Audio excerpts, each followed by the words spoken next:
morning. May the peace of our Creator be with you this morning. Welcome to our Earth Day meditation in the meadow. It's been 50 years. April 22nd, 1970. Earth Day was started by our own Wisconsin U.S. Senator, Gaylord Nelson. And I'm pleased to be in the meadow today in this beautiful setting, surrounded by creation, to lift up our care for the earth, our home, our planet, that we've been entrusted to by the Creator of all, who is in all and within all and around all and through all.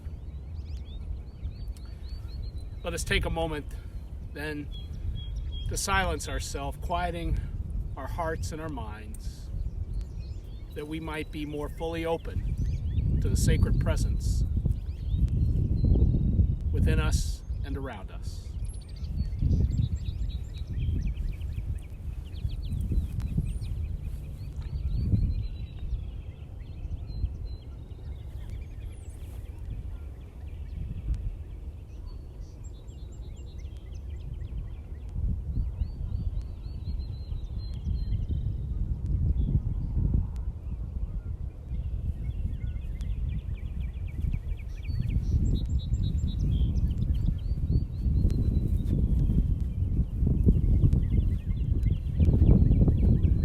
Let us sing to the Lord, our Creator, a new song, a song for and with all the creatures of the earth.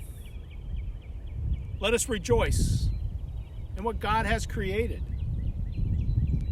It is good. Let us marvel at the creatures that are wonderful in God's sight. Let us extol God's handiwork. Lord, Creator of all, help us to wonder and stand in awe at the richness of the world before us. And even as the birds sing their praise, we join them, giving praise to you, our Creator. A reading from Psalm 24, again adapted by Nancy Merrill in her book, Psalms for Praying, an Invitation to Wholeness. Let us listen for what the Spirit is saying to the people. The earth is yours, O giver of life in all its fullness and glory, the world and all those who dwell therein. For you have founded it upon the seas and established it upon the rivers. Who shall ascend your hill, O gracious one? And who shall stand in your holy place?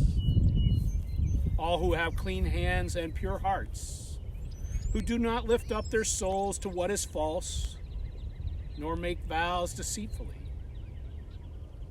All these will be blessed by the heart of love and renewed through forgiveness.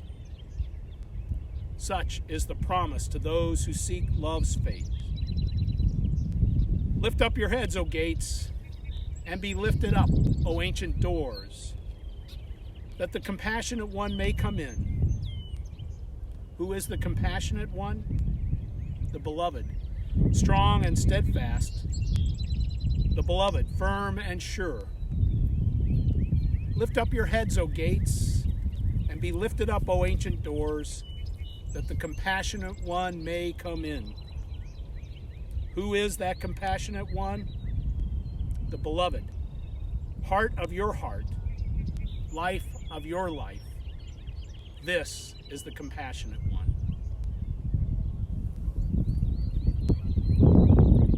On this 50th anniversary of Earth Day, I want to give a shout out this morning to one of our McFarland alum and a neighbor of ours, Naomi Hollard.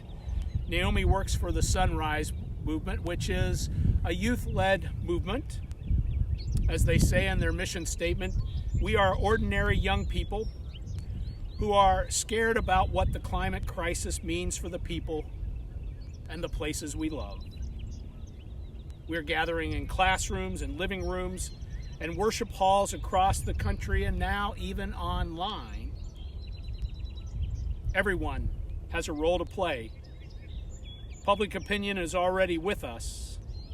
If we unite by the millions, we can turn this into political power and reclaim our democracy.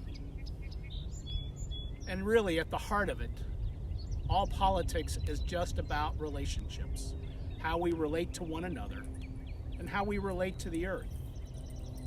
Climate change is a relational issue for us, as people of faith, as people of this earth. So we are not looking to the right or to the left, we're looking forward. Together, they say, we will change this country and this world, sure as the sun rises each morning. Blessings to them in their work in the Sunrise Movement. Google it. And if you want, join. Be a part of the Sunrise Movement. Find ways you can be involved as we care for this planet to reverse the effects of climate change, as we're called to be the stewards of all that God has given to us. For Earth Day, I want to share a writing by Marin Terabasi. She wrote this and shared it this morning on her Facebook post, and I'm always grateful for the gifts she offers. Earth Day 2020. And listen to the birds sing as she speaks. A bird wakes. A bird wakes me, and it is Earth Day. It is the 50th one, and on every one of them, I have been doing something. Today, I am only listening. I plan to write a celebration, but instead I am wondering how many animals, how many plants have become extinct in 50 years. Humans are in the midst of a pandemic, and so we understand this year what it is like to be a part of the earth. I'm not angry or sad or even putting on the bright feathers of my activism, though I will do that again probably tomorrow. Today, I am extraordinarily grateful for the company of the bird.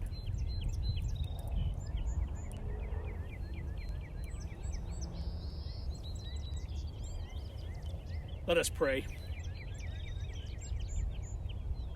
Compassionate God, we too often ignore the cries and the sufferings of your creatures. Our lives are bound up with other species, and we ask your forgiveness for the ways we have mistreated your creation. Give us clean hearts and caring hands, O God. Remind us that we too are creatures, interdependent and vulnerable. Let us know that God declares the creation good, and that we are among God's creatures, and humble that God calls on us to till and keep the earth.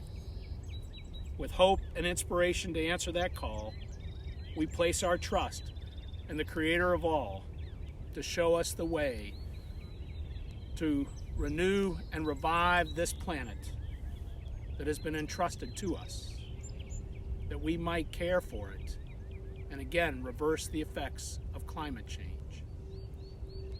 Let us commit ourselves to this end as creatures and those who reflect the sacred presence of God within us and all around us. Amen. Friends, walk gently on this earth. Care for it this day and every day. It is our home. And together, let us commit ourselves to the love and care of it. In the name of God, Creator of all, who is in all and within all and around all.